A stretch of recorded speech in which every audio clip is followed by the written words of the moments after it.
हर्षित landmark, सपनों का घर जैसा आप चाहते हैं हम बनाते हैं। 1, 2 एवं 3 BHK ready position flats. Call 9827321321।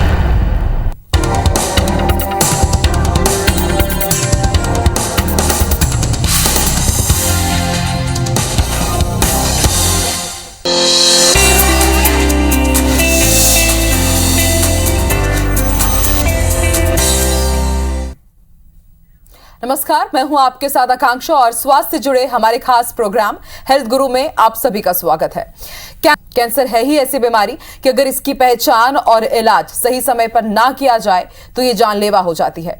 Breast cancer भी उनमें से एक है जिससे हर साल देश और विदेश में अनगिनत महिलाएं प्रभावित होती है। अक्टूबर को ब्रेस्ट कैंसर अवेयरनेस मंथ के रूप में मनाया जाता है ताकि लोगों को इसके बारे में ज्यादा से ज्यादा जागरूक किया जा सके। कैंसर को अगर सही समय पर पहचान लिया जाए और इसका उपचार कर लिया जाए तो पीड़ित मरीज की जान भी बचाई जा सकती है। तो आज इसी खास एपिसोड में हम बात करेंगे ब्रेस्ट कैंसर के बारे में और जानेंगे इसके लक्षण, कारण और बचाव के तरीकों के बारे में। तो आइए शुरू करते हैं आज का ये खास प्रोग्राम।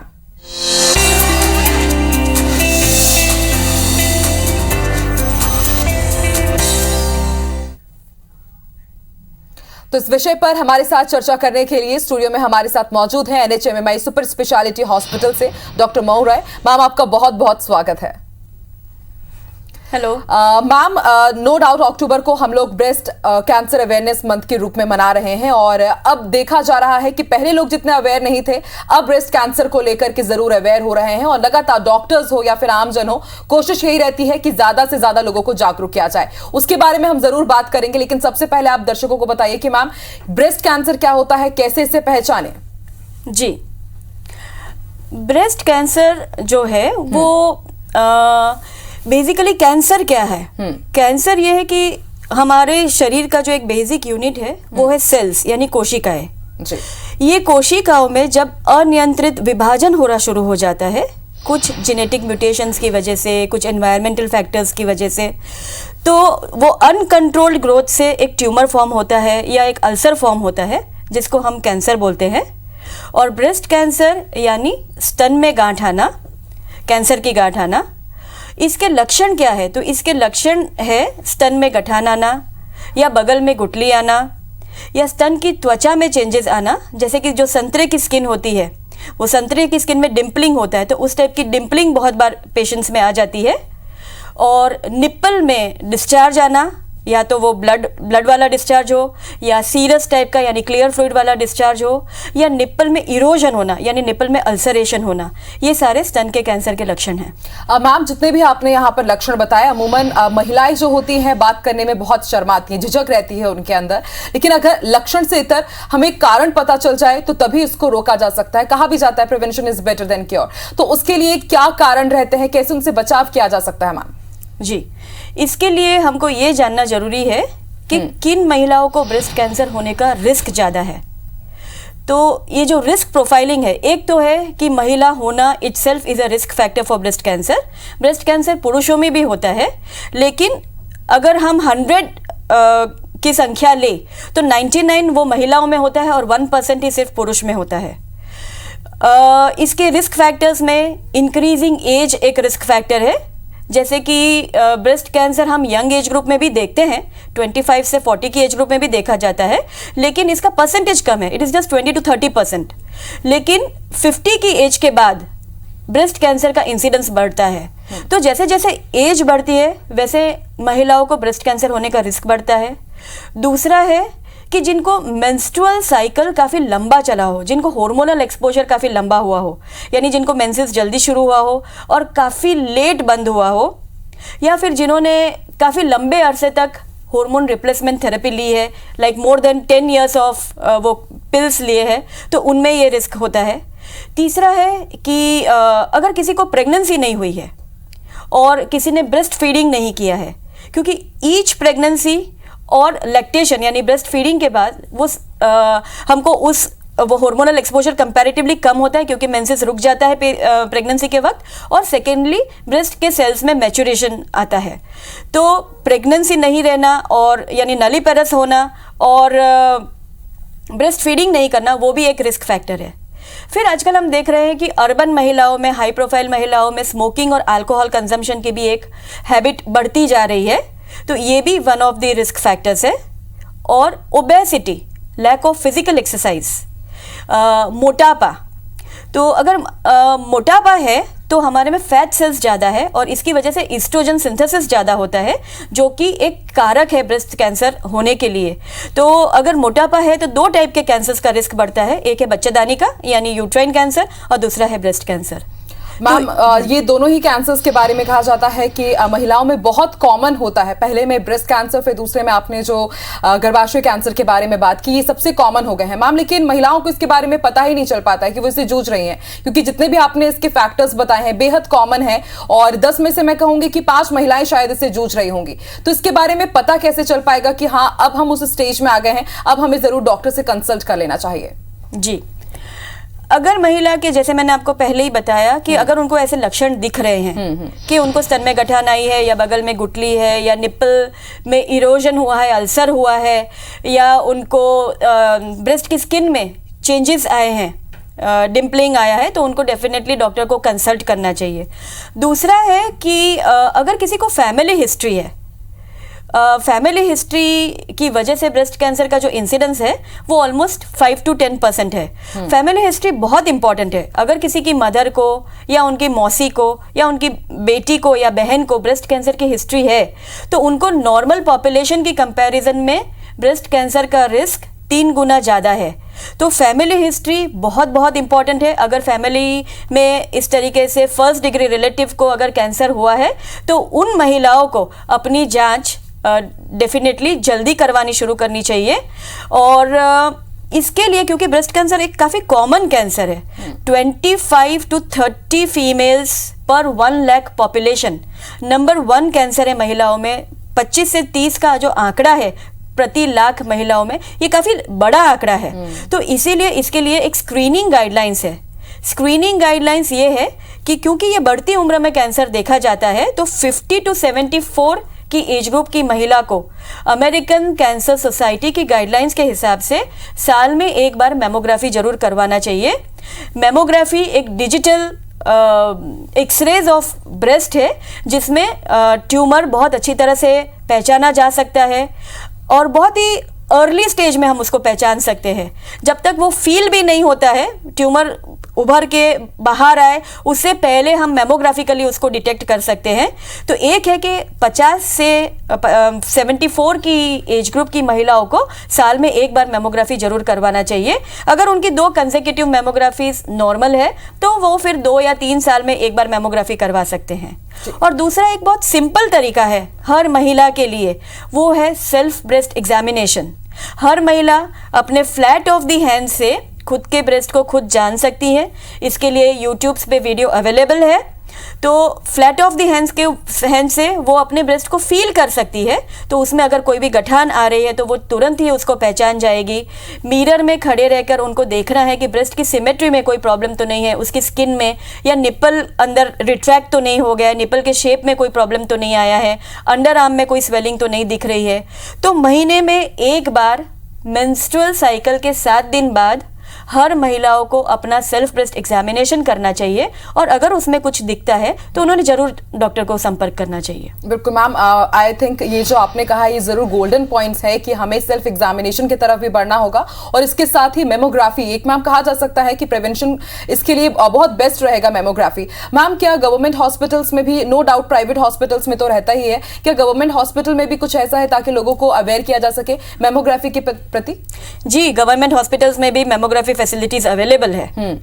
ठीक है, तो वो लोग गवर्नमेंट हॉस्पिटल्स में जाके भी अपना जांच करवा सकते हैं। हाँ बिल्कुल। तो अगर आप ये प्रोग्राम देख रहे हैं तो IBC 24 आपसे यही अपील करना चाहेगा, क्योंकि अभी ऐसे भी ब्रेस्ट कैंसर अवेयरनेस मंथ चल रहा है, तो आपको अवेयर होने की बहुत ज्यादा जरूरत है, क्योंकि अमूमन देखा यही गया है कि जागरूकता के अभाव में ही जो इसका रेट है बहुत हाईली तरीके से इंक्रीज हो रहा है। मैम, ये तो हमने बात कर ली कि लक्षण क्या है, रिस्क फैक्टर्स क्या होंगे। मैम, कितने प्रकार के होते हैं ब्रेस्ट कैंसर? क्या इसमें भी स्टेजिंग होती है, टाइप्स होते हैं?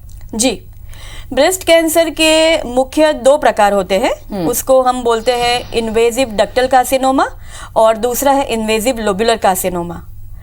इसकी स्टेज, ब्रेस्ट कैंसर की 4 स्टेज होती है। स्टेजिंग क्यों किया जाता है कैंसर में? क्योंकि हमको जो ट्रीटमेंट डिसीजन मेकिंग करना होता है पेशेंट में, वो पूरे स्टेज के आधार पे करना होता है और स्टेज के हिसाब से पेशेंट का सर्वाइवल होता है। जैसे कि अगर ब्रेस्ट कैंसर हम स्टेज 1 में डायग्नोज करते हैं तो ऑलमोस्ट हमको जो 5 ईयर सर्वाइवल मिलता है वो ऑलमोस्ट 95% महिलाओं को दिक्कत नहीं आती है और एक बार 5 ईयर्स निकल जाते हैं तो जनरली हम उसको क्योर डिक्लेयर करते हैं। स्टेज 2 में ब्रेस्ट कैंसर अगर है तो ऑलमोस्ट 80 to 90% 5 ईयर सर्वाइवल है महिलाओं में। स्टेज 3 यानी वो ट्यूमर सेल्स ब्रेस्ट को छोड़ के आसपास के बगल की गुठलियों में भी सेटल हो गए हैं, जिसको हम लोकली एडवांस्ड ब्रेस्ट कैंसर बोलते हैं। उसमें भी हमको 70 to 75% 5 ईयर सर्वाइवल मिलता है। और स्टेज 4 जो है, स्टेज 4 का मतलब ये है कि अब ट्यूमर ब्रेस्ट में नहीं रह के वो शरीर के दूसरे ऑर्गन्स में फैल गया है।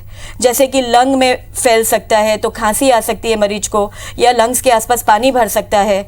लीवर में फैल सकता है, लीवर में फैल तो उनको भूख लगना बंद हो जाता है, या उनको अगर लीवर में ज़्यादा बढ़ जाता है तो जॉन्डिस भी डेवलप हो सकता है। ब्रेन में फैल सकता है जिसकी वजह से हेडेक और वॉमिटिंग हो सकती है, और हड्डियों में फैल सकता है जिसकी वजह से हड्डियों में दर्द रहता है या कभी कभी फ्रैक्चर हो जाते हैं, पैथोलॉजिकल फ्रैक्चर हो जाते हैं। तो स्टेज 4 में जब कैंसर पहुंच जाता है तो हमारे पास वो सर्वाइवल काफ़ी उनका ड्रॉप हो जाता है। सर्वाइवल फिगर्स जस्ट 20 to 22% महिलाओं को 5 साल का सर्वाइवल मिलता है, और बाकी ये जो 70 से 80% महिलाएं हैं हम लूज कर जाते हैं, वो अपना बैटल लूज कर देते हैं कैंसर को।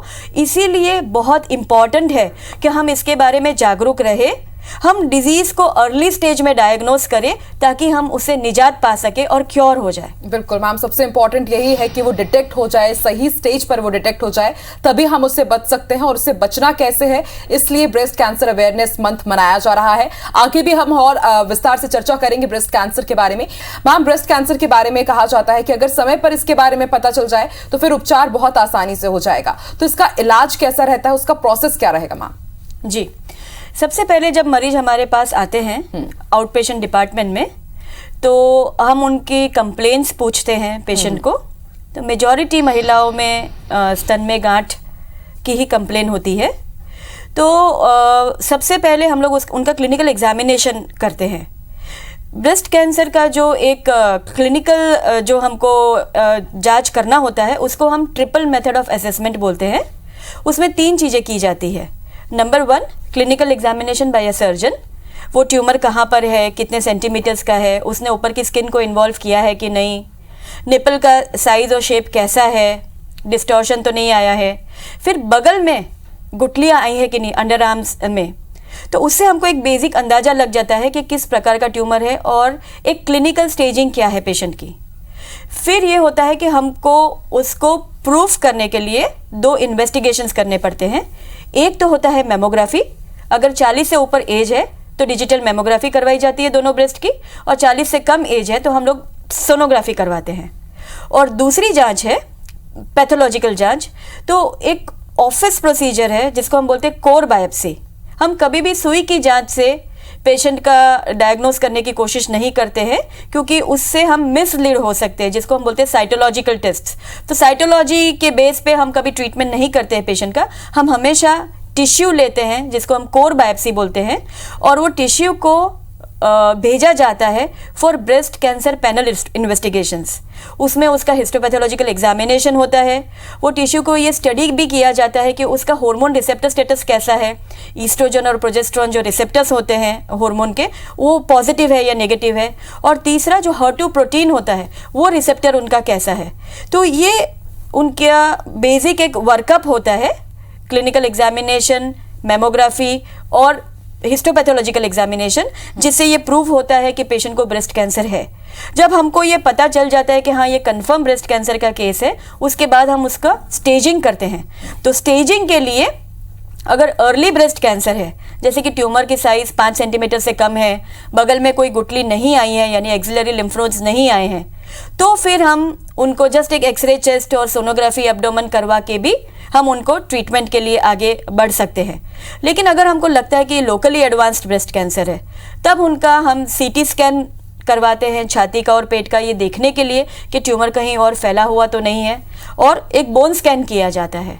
अगर हम सीटी स्कैन नहीं करवाना चाहते और बोन स्कैन नहीं करवाना चाहते तो हम पेट सीटी स्कैन एडवाइस कर सकते हैं पेशेंट को, जिससे पता चल जाता है कि बॉडी के दूसरे ऑर्गन्स में उसका फैलाव है कि नहीं है। Based on the staging, patient early breast cancer में है, अर्ली ब्रेस्ट कैंसर यानी वो बीमारी सिर्फ ब्रेस्ट में लिमिटेड है और कहीं फैली नहीं है, लोकली एडवांस्ड ब्रेस्ट कैंसर में है यानी बीमारी ब्रेस्ट को छोड़ के आसपास की गुठलियों में बस गई है या ब्रेस्ट की स्किन को या नीचे के चेस्ट वॉल को इन्वॉल्व कर ली है, उसको हम लोकली एडवांस्ड बोलते हैं। और तीसरा है एडवांस्ड ब्रेस्ट कैंसर यानी जो फैला हुआ ब्रेस्ट कैंसर है, दूसरे ऑर्गन्स में फैला हुआ है। तो अर्ली, लोकली एडवांस्ड और एडवांस्ड के हिसाब से और उनके ब्रेस्ट कैंसर पैनल इन्वेस्टिगेशंस, उनके हार्मोन रिसेप्टर स्टेटस, उनका HER2 न्यू रिसेप्टर स्टेटस और उनका की67 लेबलिंग इंडेक्स के हिसाब से हम एक ट्यूमर बोर्ड फॉर्म करते हैं कि पेशेंट के लिए बेस्ट ट्रीटमेंट अप्रोच क्या रहेगा फॉर अ गिवन पेशेंट। तो उस हिसाब से उनका ट्रीटमेंट प्लानिंग किया जाता है। तो ये एक छोटा ट्रीटमेंट प्रोसेस मैम ने बताया और उसके बाद मैम जो भी पेशेंट जाता है फिर उसके हिस्ट्री के हिसाब से उसमें किस स्टेज में उस हिसाब से आप लोग प्रोसेस आगे बढ़ाते हैं। मैम अब ब्रेस्ट कैंसर के इलाज में नई नई टेक्नोलॉजीज भी जुड़ रही है और हार्मोन टारगेट और कीमोथेरेपी के बारे में भी हमने सुना है, तो थोड़ा इसके बारे में भी आप बताइए क्या होता है, क्योंकि थेरेपीज का जब भी नाम आता है तो लोग काफी डर जाते हैं, तो उसके बारे में कुछ आप जानकारी दीजिए। जी देखिए, कोई भी कैंसर जो है वो सिर्फ एक ट्रीटमेंट मोडालिटी से हम लोग डील नहीं करते हैं। कैंसर में हमेशा मल्टी डिसिप्लिनरी अप्रोच आता है। जैसे आपने सुना होगा कि कैंसर में सर्जरी होती है, वैसे मेडिकल ऑन्कोलॉजिस्ट का रोल है, वो कैंसर की कीमोथेरेपी, टारगेटेड ट्रीटमेंट और हार्मोनल ट्रीटमेंट देते हैं। और रेडिएशन ऑन्कोलॉजिस्ट जो होता है वो रेडिएशन का ट्रीटमेंट देते हैं पेशेंट्स को। तो ये एक मल्टी डिसिप्लिनरी अप्रोच रहता है।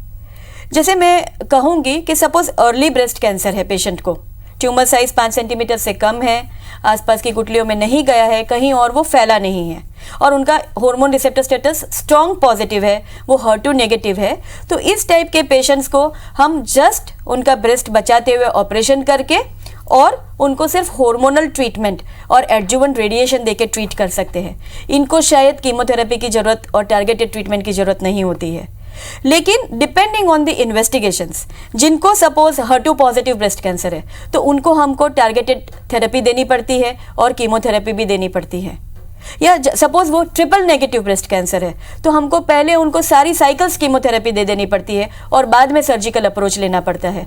तो depending on the breast cancer panel investigations and depending on the stage of the patient, हम ये मल्टी मोडालिटी अप्रोच पेशेंट्स में कैसे यूज करेंगे ताकि उनको बेस्ट सर्वाइवल रिजल्ट्स मिले, वो एक ट्यूमर बोर्ड में डिसीजन मेकिंग करते हैं। मैम कुछ ऐसे उपाय, मतलब गोल्डन टिप्स मैं आपसे लेना चाहूंगी कि ब्रेस्ट कैंसर तक किसी भी महिला को आगे बढ़ने की जरूरत ना पड़े, वहां तक नौबत ही पहुंचे, तो कुछ लाइफस्टाइल से जुड़े, उनके हेल्थ से जुड़े कुछ टिप्स आप जरूर दीजिए। जी, इसके लिए मैं ये कहना चाहूंगी कि सबसे पहले हमको डेली अपने आप को physical activity 45 minutes to 1 hour of physical activity करनी चाहिए। क्योंकि जैसे मैंने पहले कहा था कि अगर ओबेसिटी है तो सीधा सीधा महिलाओं में 2 कैंसर का रिस्क बढ़ता है, एक है ब्रेस्ट कैंसर और दूसरा है यूट्राइन कैंसर यानी बच्चेदानी का कैंसर। तो फिजिकल एक्टिविटी महिलाओं के लिए बहुत इंपॉर्टेंट है। हमको daily almost 45 minutes to 1 hour अपने आप को देना चाहिए फिजिकल एक्टिविटी के लिए, चाहे हम वॉकिंग करें, रनिंग करें या हम योगा करें या स्विमिंग करें, वो अपनी चॉइस है, लेकिन कुछ एक्टिविटी हमको जरूर करनी चाहिए खुद को शेप में रखने के लिए। दूसरा है हमको डाइट में ध्यान रखने की बहुत जरूरत है। अभी हम सब जानते हैं कि फास्ट फूड की वजह से कोलोन कैंसर का भी इंसिडेंस यानी मलमार्ग के कैंसर, बड़ी आंत और मलमार्ग के कैंसर का इंसिडेंस भी बढ़ रहा है just because of fast food.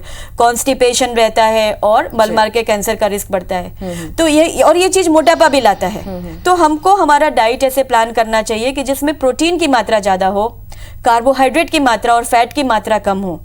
तो जैसे सपोज हम एक प्लेट भर के खाना खाते हैं तो जो हमारा रोटी सब्जी दाल चावल है वो it should be just half of plate और rest half of the plate should be with fruits and vegetables। Ma'am मतलब हेल्दी लाइफस्टाइल अगर हम जी रहे हैं तो फिर हम मतलब ब्रेस्ट कैंसर से या किसी भी प्रकार के कैंसर से हम दूर रह सकते हैं। बिल्कुल। तो मैम मैं समझती हूँ कि हमारे जो व्यूअर्स हैं, दर्शक हैं, उनके लिए गोल्डन टिप्स बहुत काम में आएंगे। मैम बहुत बहुत शुक्रिया हमारे साथ जुड़ने के लिए और ब्रेस्ट कैंसर जैसे गंभीर मुद्दे पर हमारे साथ बात करने के लिए। जी, और इसी के साथ हेल्थ गुरु में फिलहाल इतना ही। देश और दुनिया की तमाम खबरों के लिए आप देखते रहिए IBC 24। नमस्कार।